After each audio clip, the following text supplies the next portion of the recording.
So ladies and gentlemen, today we have something different. We have this whole weird Derrick Jaxn situation, you know?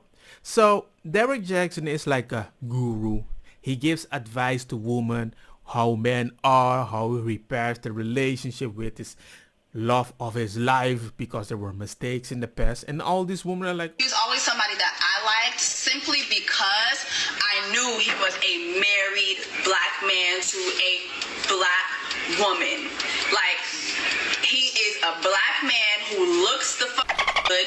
He's married to a black woman who looks the good. You know, you see women in relationships with guys that you know ain't gonna change, and they're in denial though. Yes, he will. He'll figure it out, etc., etc. I think just getting rid of that denial is the first major step. After that, reverse engineering all the things that you know went wrong, and then rooting back to like what caused it. So I had to go back to what caused the lack of sexual discipline. It wasn't just a lack of discipline. It was actually something I was looking for, a void I was trying to fill. And he was earning money and life was Gucci. Well, you do you. I'm not gonna complain how you make money. But it seems that he was actually simping by many people's view on women. So simping is when somebody does everything for the woman.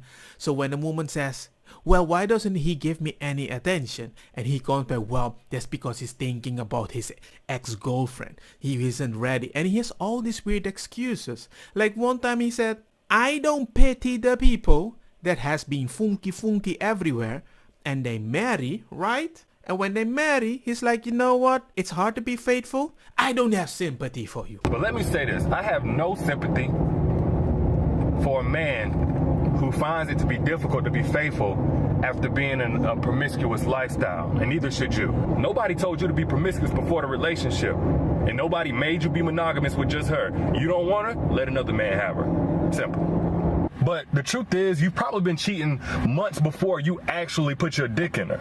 And more times, I would say 9 times out of 10, when a dude gets caught cheating, that wasn't his very first time cheating. That wasn't his only time cheating. That was his only time getting caught. Let's be real. Outweigh all the good that you've done. Motherfucker, that one slip up might cancel all the shit that you've done. So I'm like, okay, he's that type of person. I was that type of person. But guess what I realized? I was a little bit because I wasn't getting any poom poom. But that's my definition of life. Okay? So this guy, for some reason, in the whole drama that's happening, he seems to have cheated, right? Oh, no. Everybody says he cheated, he betrayed everybody. All the black ladies, their faces are going white. They're like, oh my God, he made me white. And it's like a horrible situation. And the dude is still marketing his book. Well, it's still good because I'm gonna repair my relationship just like my book, bada beam, bada boom, in Jesus Christ with my wife, and life is Gucci. Y'all let me know what you think down in the comments. And by the way, he has a book detailing how he and his wife overcame all of this in their private lives. And I'm like, dude, something doesn't fit right here. And you're gonna be like, meat, what do you know that we don't know? I will tell you what I know. After doing some research, I noted there is one video that nobody is talking about. Nobody is focusing on this video. And in this video, he said something that just clicked in my brain, and I realized that dude is trapped. He doesn't feel appreciated in life the way he describes it, but that's how he wants to see it. As the Christian man myself, I got my views, and he said one phrase that triggered my Christianity, that I was like, hey. So me and Candace have had a sexual relationship without actually having sex. What? I never slept with her, but our relationship was sexual in nature from day one. I've been acquainted with her for 9 to 10 years or something like that. And that's something that it was like, wait, who has sex without having sex? Christians. They're the only people that talk about stuff. And he is a Christian. What? I am a Christian, so I know where he's coming from. So I'm like, So he believes that thinking about sex is already cheating. Wait. He confesses they divorced too. She divorced him. She filed for divorce. The lawyers were in. Matter of fact, I don't know if you guys can see this. Let me see. She brought the papers. For months, Whenever they separated, when all these things happened, they weren't together. He didn't even see his kids. They didn't even live together. So I was like, not even telepathically. What? You can give me the divorce paper and I can cheat? I do believe that, yes, we are all created equal. But if she's already gangster in my face, you're not the right person on the eyes of God because you have to do this and this and that. He was having a bad time.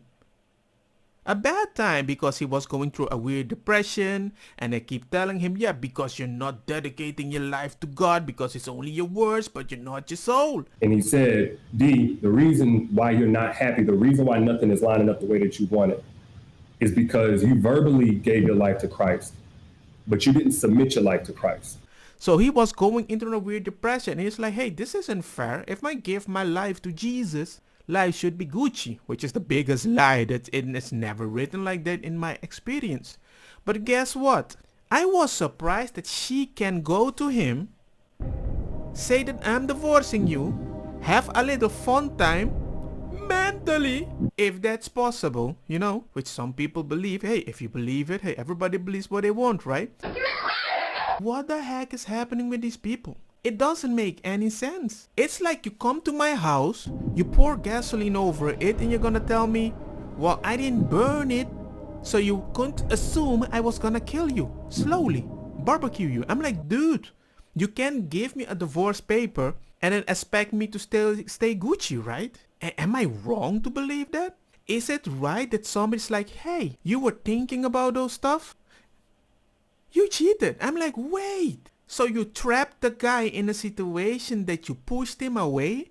He then had a little funky. He talked with the friends. He had some dirty mind tricks. And you're like, whoa, cheater. I'm like, why would people say something? Sometimes I'm surprised the things that people invent to be right. You know? Sometimes I just want to give up. Well, no, I'm not gonna give up. My life is amazing. But damn, it's weird, bruh.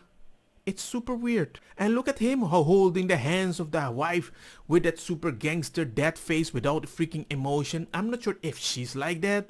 Her face, it didn't express a lot. And it's like he's holding her hands. He was looking at her like, you better get some emotion. You better stay in that position. I'm like, I don't know. It's like he's trying to say something. He's trapped. He can't do anything because whatever thing he does, they're gonna say, well, you just said it in your word. You're not doing it with your heart. That's why you have those images in your head. You're a cheater. Who can only excel when it's play time. I feel so bad for him. I would never want to be that kind of Christian. Trapped? I tell my wife I want to cheat every day. I have a dream. We have such a good time. I love you so much. I respect you so much. That's why I don't do it. What you say? And she's like, Gucci, me too. Because everybody's gonna make you the bad guy. And stop pretending that all women are Gucci, because now she is the standard of Gucci that everybody wants you to maintain, and she's gonna keep saying whenever you feel you're not the right Christian, you are trapped forever. And there's nothing you can say to win this battle. So you either go full red pill, which would be so ironic if you ever did this, but damn, with the fact that he cheated just because he might be able to think that, I feel so bad. On a silver platter. And there are some reasons for that. But first, let me just clear up the fact that, yes, men can improve and grow from one season of their life into another one. You know, hindsight is 20/20. They can learn from their mistakes. But if you understand that and something still don't sit right with you about how things have gone in your previous relationship, or maybe it's happened a couple of times, one of those reasons may be that the guy is moving on into that new relationship with that new woman, and he's using this stellar way that he's treating her as a subliminal message to you that you were the problem, even if you weren't. But actually I shouldn't, because the people that actually followed him till the end of time, believing that he was the right guy, and they compared him to their husband, treat their husband might have even cheated on their wives, and he's like, yeah, because your husband had another ex, and they're like, yeah, Derrick is alright, yeah. I think they can sue him for some freaking damages. Don't get me wrong, ma cosa kita bong. Buta fire na mi blonde, kush hash, purple skunk, criollo, colombici, jam, jam, turloqueta, verdeta, welcome.